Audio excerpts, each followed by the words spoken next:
We have a fourth line day. 27, the gate of caring in the fourth line of generosity. The fourth line being that line of fixedness, of networking and friendliness, not necessarily sociability, remember, but certainly that friendliness. The fourth line is a transitional line, which we sometimes forget as well, but it is where we're moving from the lower trigram into the upper trigram.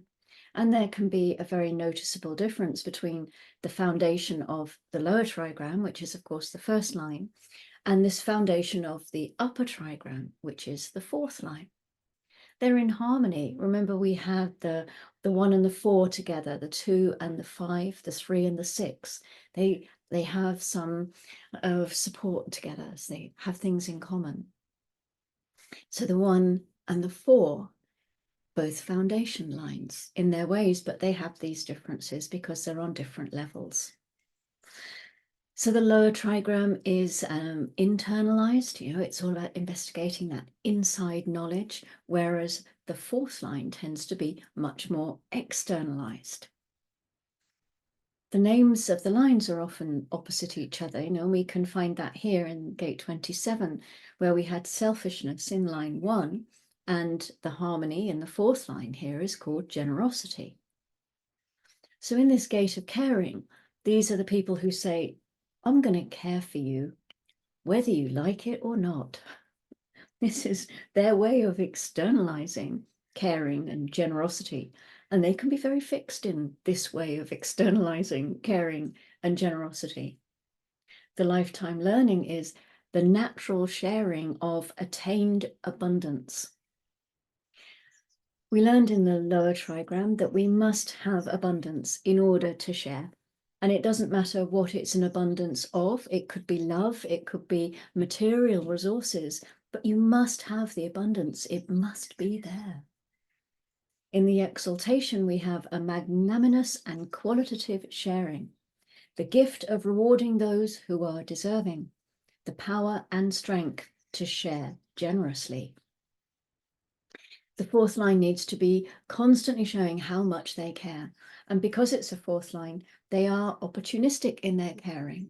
It's very important for them to realize that they have to wait for the right opportunities, where their caring will really be of value, where it will make a real difference in the quality of someone's life.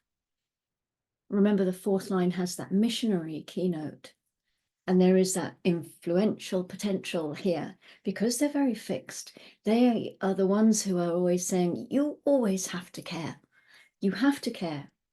You have to care. Caring is really important. We have to care for each other.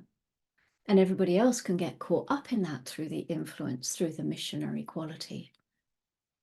In the detriment, we have indiscriminate sharing, the potential loss of sharing through indiscriminate sharing. This is where someone starts sharing while their abundance is still growing. They're giving away almost what they haven't got. They risk depletion of energy, depletion of resources, and that is not what generosity is supposed to be about. When we move into the 28-4, the grounding energy here, we find holding on. The lifetime learning says the ability through whatever means to keep one's grip. So when you're caring for someone, when you're trying to provide for them and you're sharing your resources, you're being generous, it can sometimes be really helpful to remember to take a grip there, to hold on to what is correct for you, to hold on to some of those resources so you're not giving everything away. And especially if your 27 is in an open sacral, when you don't know when enough is enough, you might be giving everything away and then be in a place of struggling yourself to find meaning, struggling to fight for what makes life worth living for you. The moon, gate 44, we looked at that yesterday. We're still in that energy now, and we're there until 20 past 6. I was going to say 20 past 18, but that doesn't make sense. I think, yeah, anyway, 18:20, we move into gate 1. And this is the creative. This is the gate of self-expression. An individual gate, the energy potential to manifest inspiration without limitation. How wonderful. It's the drive to express oneself in a unique and creative way without concern for outside opinion. It's a dominant theme of having a need to express unique and authentic individuality. It has the potential to have a deep impact on people, to be very inspiring to others, to get them to look at their lives and possibly take a new creative direction. And then gate 43 at 5:15 tomorrow morning. This is the gate of insight, a gate with a unique perspective. And this is the result of sudden insights that come. It's another individual gate, works on a pulse, same as gate 1.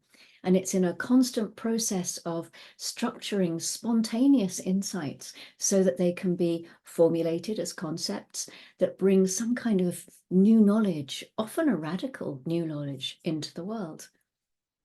These insights are not necessarily backed up by facts, and they may sound a bit weird and wacky. And this gate on its own, without gate 23 at the other end of the channel, might have difficulty in making its insights understood. So these are the energies that we're playing with today. And thank you very much for joining me. Thank you for watching. And as always, go gently, and I will see you tomorrow.